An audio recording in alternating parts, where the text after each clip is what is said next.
session is in fact about heritage and people.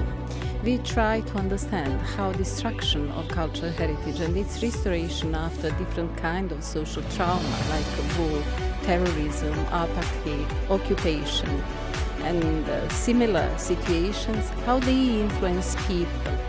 Does heritage have anything to do with genocide, ethnic cleansing, human rights violation? Does its destruction in fact portray or map these crimes against humanity? And how restoration can facilitate reintegration of the society after that trauma?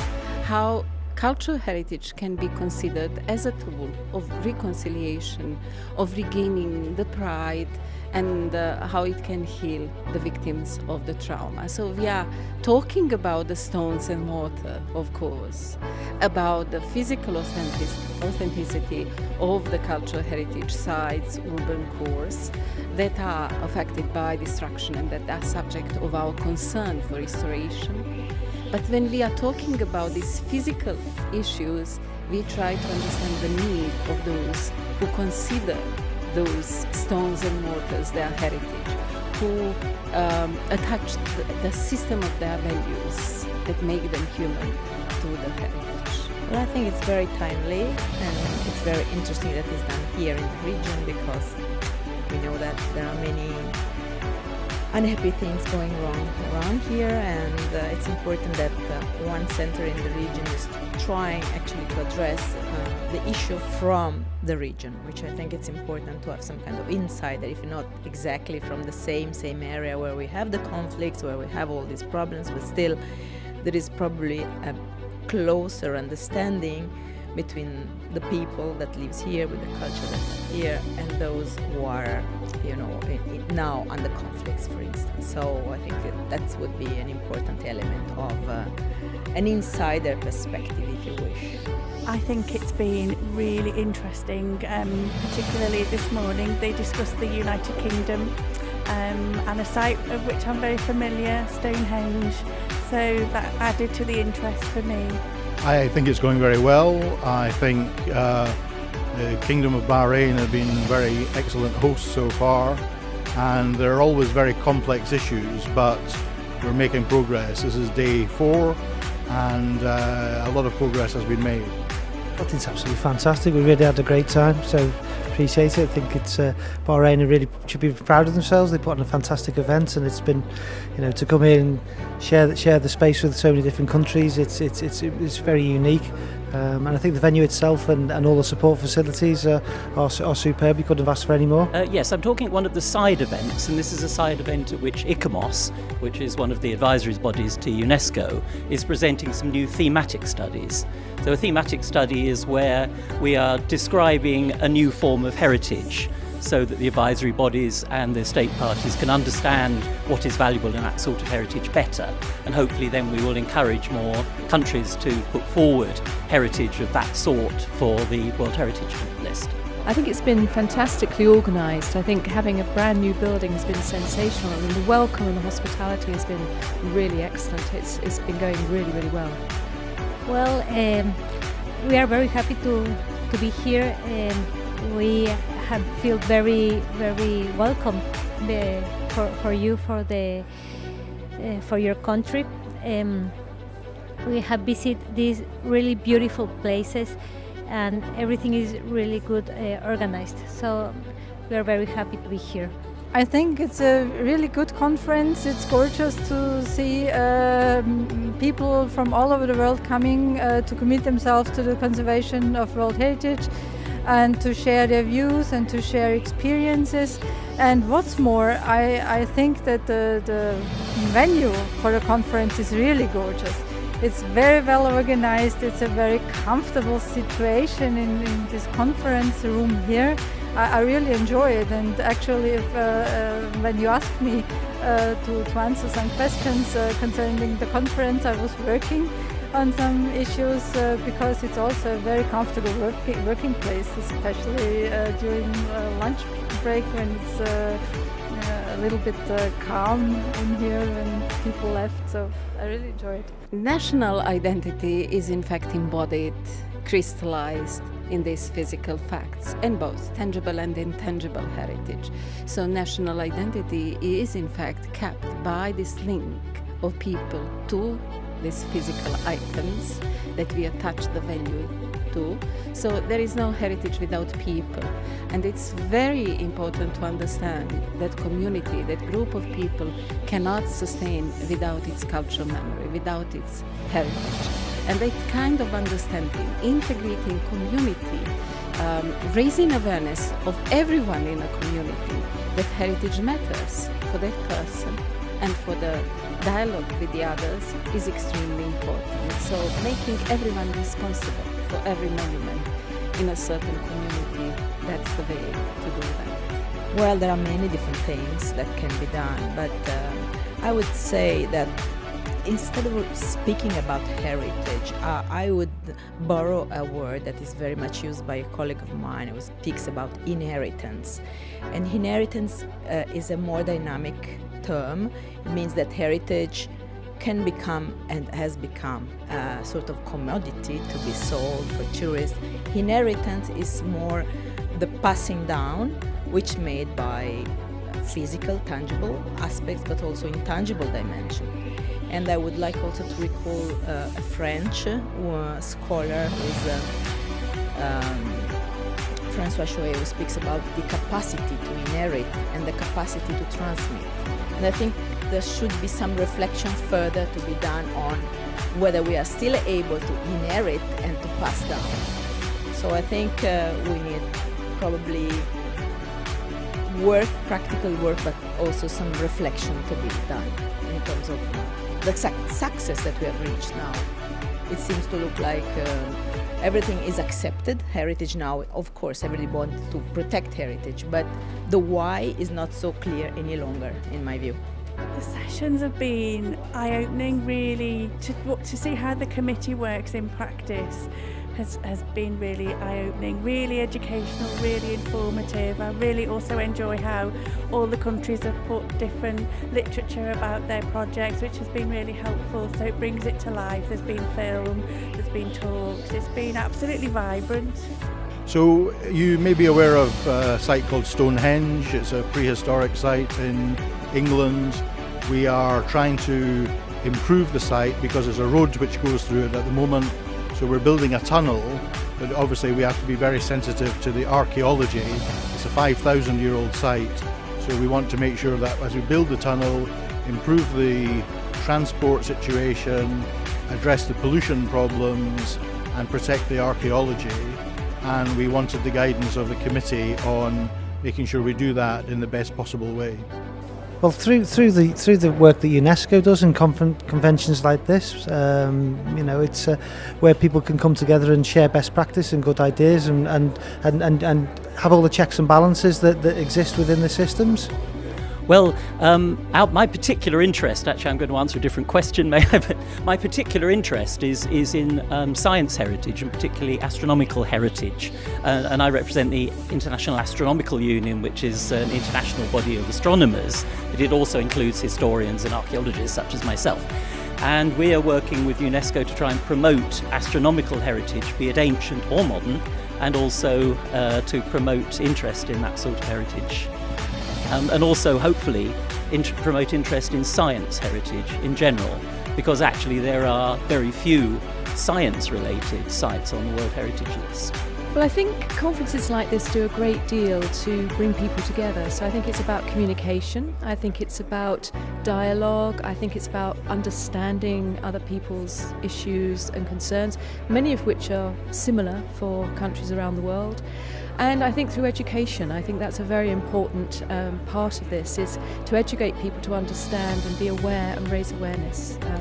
Yes, I was participating in the Site Managers Forum. I am the site manager of Quito, Ecuador. Right now we are approaching to the 40 years of our declaratory.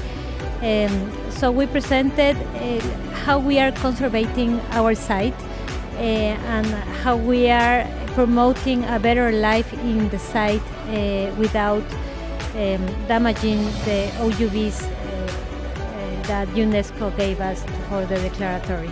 I think those goes hand in hand because cultural heritage is a very important issue for national identity. So one has to preserve it as best as possible, because if you don't preserve it, at some point of time you will lose your roots. So if you want to know where you stand in the present, you have to know about the past to develop the future. So that's my personal point of view. And it's also very important to know about the cultural heritage of other countries. Because if you want to foster mutual understanding between peoples and between cultures, it's essential to know what's important for others concerning religious issues, concerning cultural issues. And this is the place where you can do it in a very concentrated way. So I think it's very important. So I would like to add, this is my second time being in this wonderful country, among these wonderful people.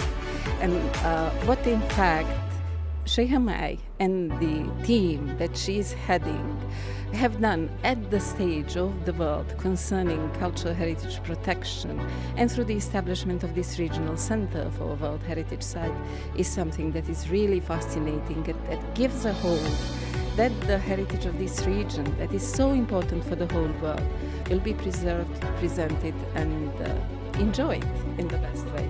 We need money, time, dedication, commitment, understanding of what creates the problems. We need to work as a United Nations. We can't work in isolation, and I think working through UNESCO is crucial. Well, we can do it in all sorts of ways, but we have to be conscious that today we are only temporary stewards of this heritage, much of which goes back a very long way, and we are looking after it for future generations.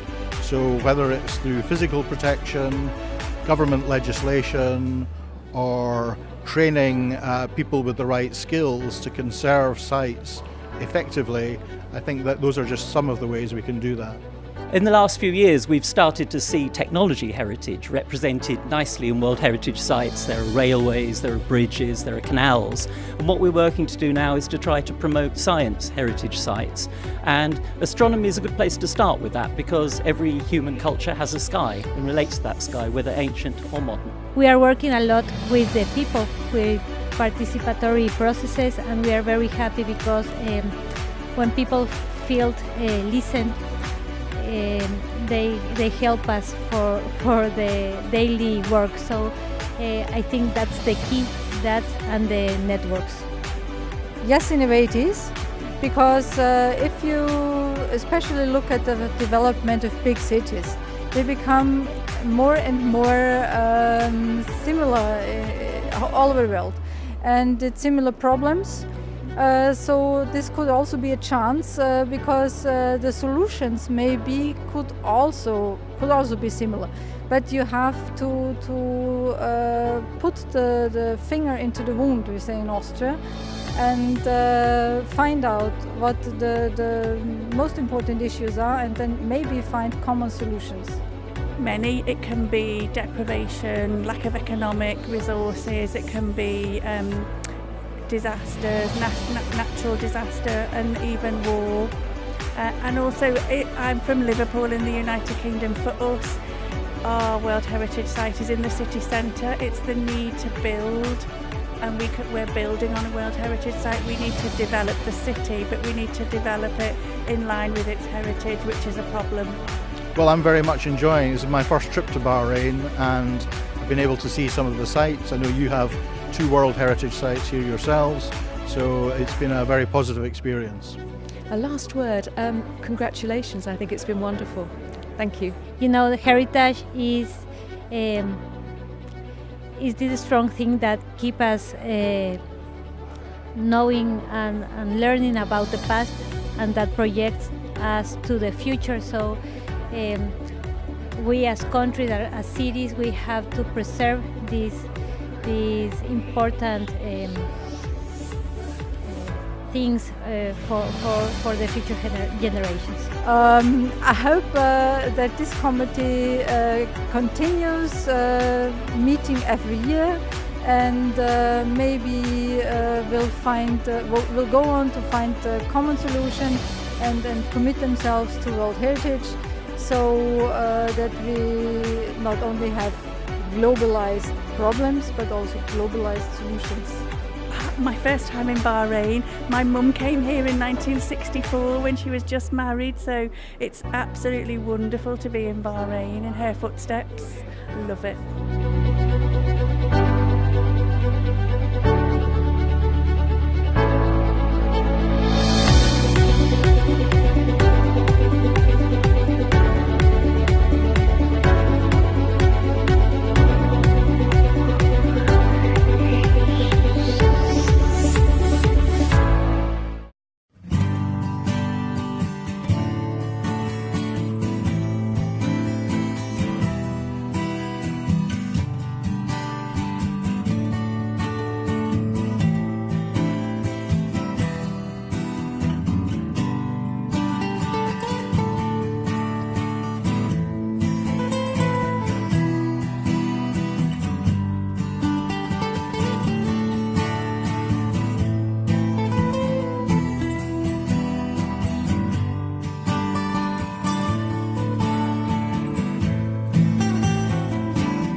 Bahrain Summer Festival provides many recreational opportunities for children with special needs by presenting a special section for people with disabilities, offering them various workshops in the fields of art and theater.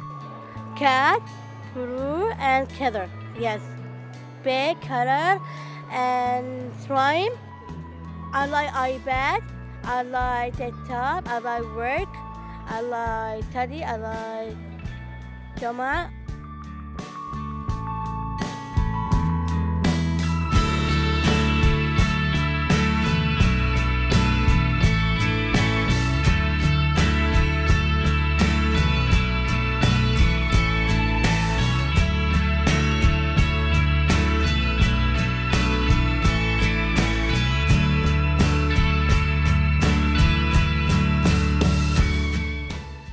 Noura has joined the society since a few years ago, and she's with us in the summer camps.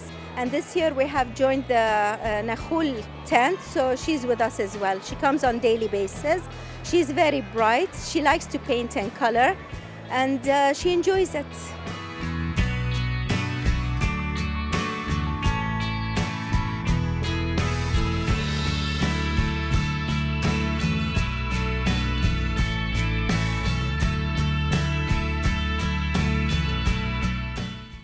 The corner presents a distinguished group of students, including 15-year-old Noura Zainal.